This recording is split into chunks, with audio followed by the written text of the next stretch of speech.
Okay, hello guys. I'm Ezekiel, and we will be analyzing three pairs on this video.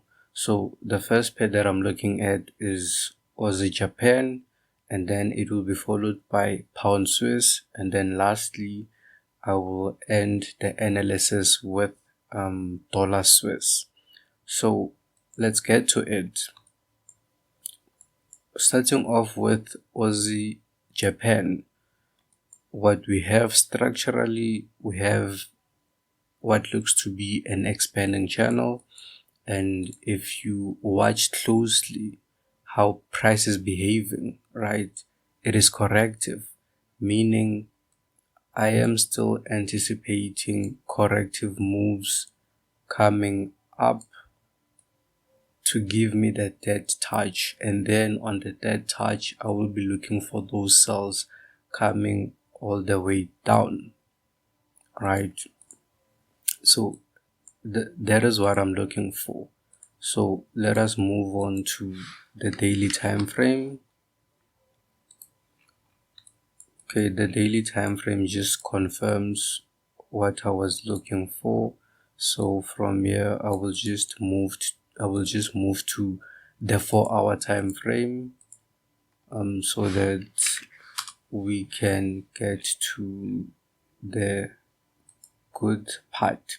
So on the 4-hour time frame, I'm specifically looking for cells on the third touch, because this is the first touch, this is the second touch, meaning I would love for price to move up to give me the third touch and then drop till it hits target, which is the max level. But before that can happen, I saw something earlier on, so I'm not sure if it's going to hold, but I saw this structure.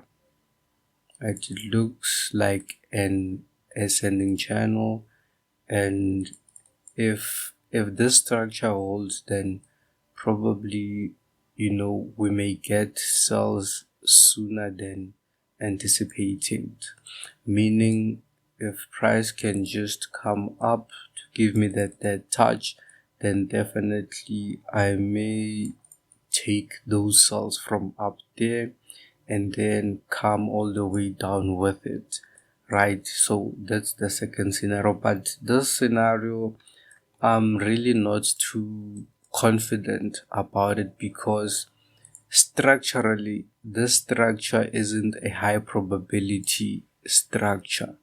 It really isn't exciting, or I've seen it before. And the reason I say it might not work out is because there's a lot going on inside of this channel.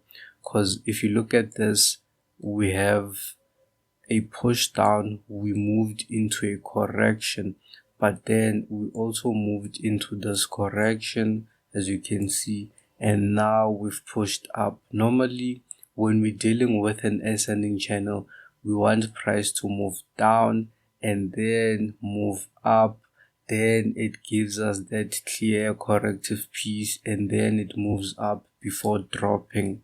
Can you see? This is a clean ascending channel. There's no correction in here and then a correction down here, right? So what I'm trying to say is this corrective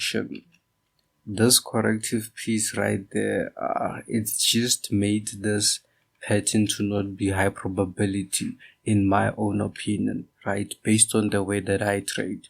So if I'm going to take this position, I would rather wait for price to give me that touch on top, and then wait for that red candlestick, and then take the cells all the way down. So I will show you in a minute what I'm looking at.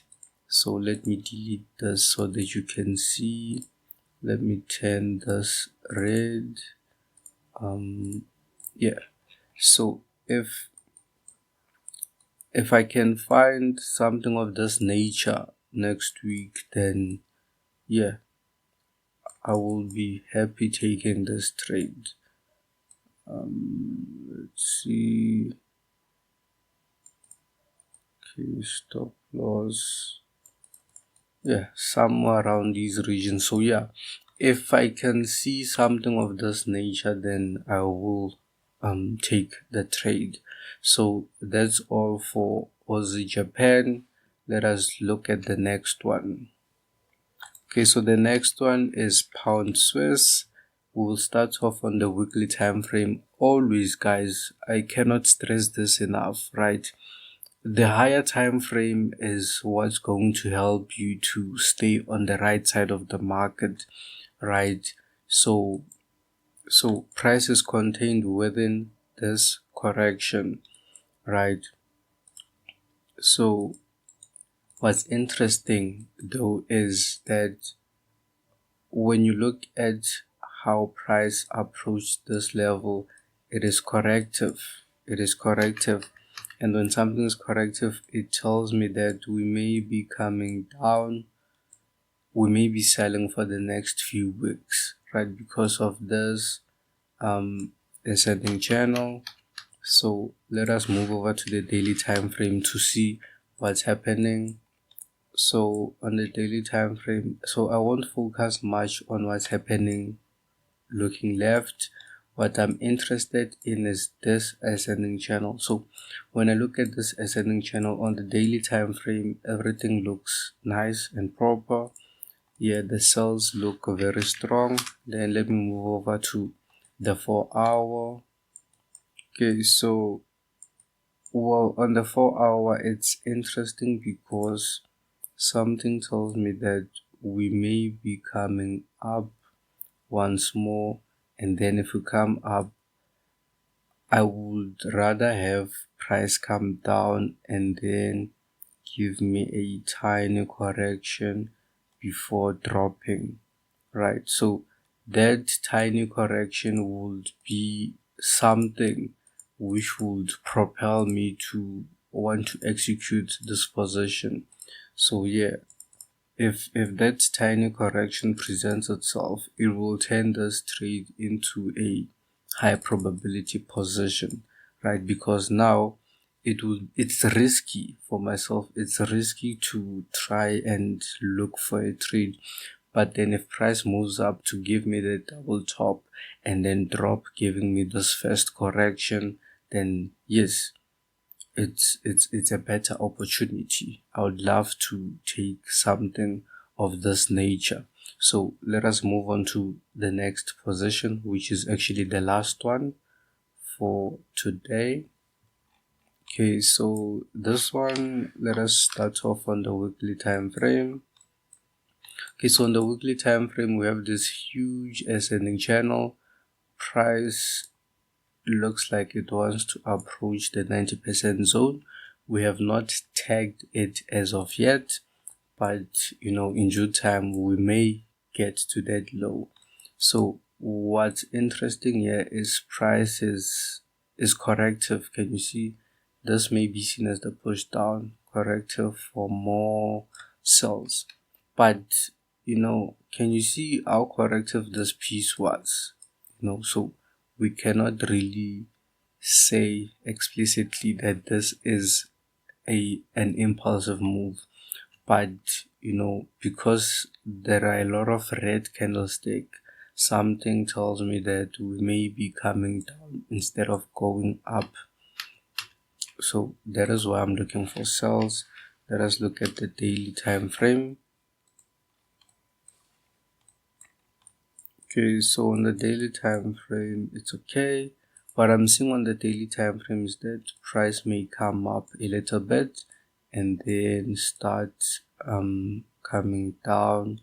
So that will be nice. Let us look at the 4-hour time frame.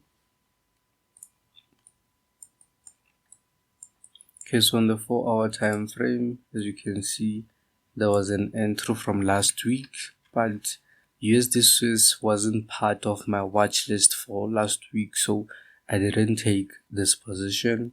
As you saw in the video which I posted earlier on, I was focused on natural gas, so I hope you've watched the previous video. But yeah, so what's next with USD Swiss? USD Swiss, it looks like price will be coming up to give me that double top, and then upon giving me that double top, it will be nice to see price breaking back into structure and then giving me that tiny correction followed by another tiny correction, and then we may get a large correction to complete the move. So I'm more interested in seeing this correction in order for me to execute my trade, right? So if this tiny correction does not present itself, then there's a high chance I won't be taking this position. But yeah, overall, that is all that I have for today.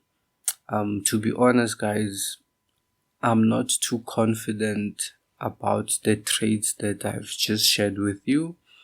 Let me just say they aren't as straightforward. You have to think a little bit. You have to sweat in order for you to execute on them.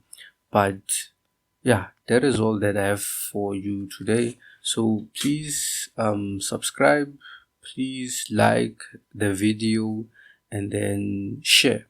Please share, guys. Share. Let us grow the channel. I cannot do it alone. If you are watching this video, please consider subscribing and sharing with someone who you feel can benefit from this video. So see you next time.